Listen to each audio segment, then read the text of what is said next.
Hello friends, आज हम बात करेंगे बच्चे में बार बार जुकाम क्यों होता है। क्या यह कोई एलर्जी है या कोई वायरस की वजह से होने वाली बीमारी। ये भी जानने की कोशिश करेंगे कि इस बीमारी का कोई परमानेंट उपाय है या नहीं। नमस्कार दोस्तों, आज डिस्कस करेंगे ऐसी बीमारी के बारे में जिसमें बच्चे को बार बार जुकाम होता रहता है। एक बार जुकाम होने के बाद महीनों तक चलती रहती है। जब डॉक्टर के पास जाते हैं तो बोलते हैं कि एक एलर्जी है। तो आज हम बात करेंगे एलर्जिक राइनाइटिस के बारे में। इन अदर वर्ड्स, किसी भी बच्चे को एलर्जी की वजह से बार बार होने वाली जुकाम या लंबे समय तक होने वाली जुकाम के बारे में। जब भी एलर्जी शब्द को काम में लिया जाता है तब ही कहीं ना कहीं एलर्जी को उत्पन्न करने वाले एजेंट होते हैं। अगर किसी बच्चे को एलर्जी पूरी साल रहती है, इसका मतलब है बच्चे को जिस एजेंट से एलर्जी है वो उस बच्चे के साथ में ही रहता है, यानी कि वो एजेंट घर के अंदर है। इन एजेंट में सबसे पहला नाम आता है डस्ट माइट का। अब आप पूछोगे कि ये कहाँ मिलता है, इसका नाम तो पहली बार सुना है। मेरा बच्चा तो इस नाम के प्राणी से कभी मिला ही नहीं, फिर उसको कहाँ से एलर्जी हो गई। थोड़ा सा रुको, इसको समझते हैं। जैसे कि इस प्राणी का नाम है डस्ट माइट, यानी कि मिट्टी का कीड़ा। जहां जहां आपको मिट्टी दिखाई देगी ये कीड़ा वहां मिलेगा, लेकिन इसकी साइज इतनी छोटी होती है कि बिना माइक्रोस्कोप के दिखाई नहीं देगा। अगर इस डस्ट माइट की ब्यूटी की बात करें तो ये किसी को काटता नहीं है। ये बेचारा मिट्टी में पड़ा रहता है, हमारी बॉडी से गिरने वाले डेड स्किन के टुकड़े को खा खा कर जिंदा रहता है। बट जब भी घर में धूल उड़ती है या बाहर धूल उड़ती है तो ये डस्ट माइट और इसकी बॉडी से गिरे हुए टुकड़े उस धूल के साथ उड़कर हमारी नाक के अंदर आ जाते हैं, जिससे जिनके अंदर इनसे एलर्जी होती है उनके ऊपर ये तुरंत असर कर छींकने की बीमारी या नाक का बहना स्टार्ट कर सकते हैं। कुछ बच्चों को खांसी जुकाम जैसे ही सर्दी खत्म होती है तब होती है।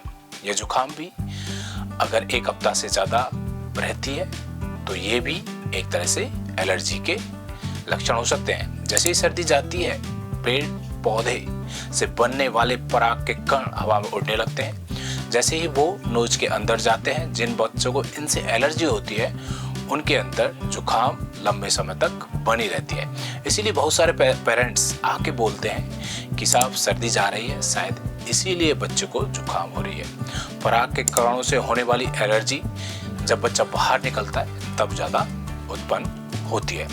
अगर हम बात करें घर के अंदर मिलने वाले एलर्जन की जो इस बीमारी को ट्रिगर करते हैं तो खुशबूदार अगरबत्ती, मच्छर मारने की कॉइल, चूल्हे से निकलने वाला धुआं, कॉकरोच, कोई स्ट्रॉन्ग परफ्यूम, हल्का फुल्का परफ्यूम तो चल सकता है।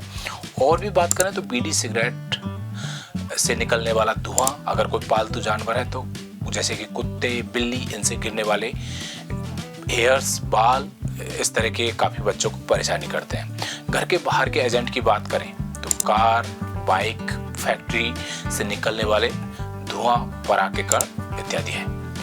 कुछ पेरेंट्स आके बोलते हैं कि मेरे बच्चे ने केला खा लिया है या अंगूर खा लिया है, इसके बाद बच्चे को जुकाम हो गया है।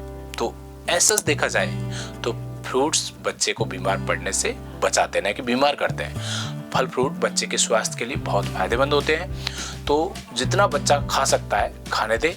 फल ताज़ा होना चाहिए, पके होने चाहिए, पानी से अच्छे से धो लीजिए उसको, और फिर बच्चे को रोज चेंज कर करके एक फल एटलीस्ट दें।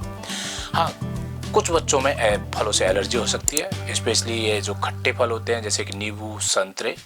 तो इनको खाने के बाद अगर बच्चे को जुकाम खांसी हो जाती है तो आप इनको रोक सकते हैं। इस बीमारी के लिए होने वाले टेस्ट की बात करें तो इन बच्चों के लिए स्किन टेस्टिंग कराए जाते हैं। IG, total eosinophil counts, but these tests have a lack of specificity and sensitivity.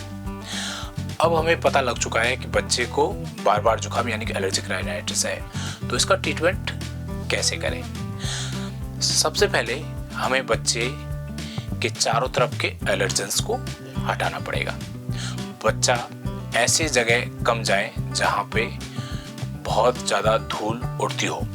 अगर घर में कोई दीवार गीली रहती है तो वहाँ फंगस लगना स्टार्ट हो जाता है। घर में कहीं भी सीलन आ रही है तो उसको सही करें। घर में अगर कॉकरोच मक्खी हैं तो इनको कंट्रोल करने के लिए दवा का छिड़काव करें।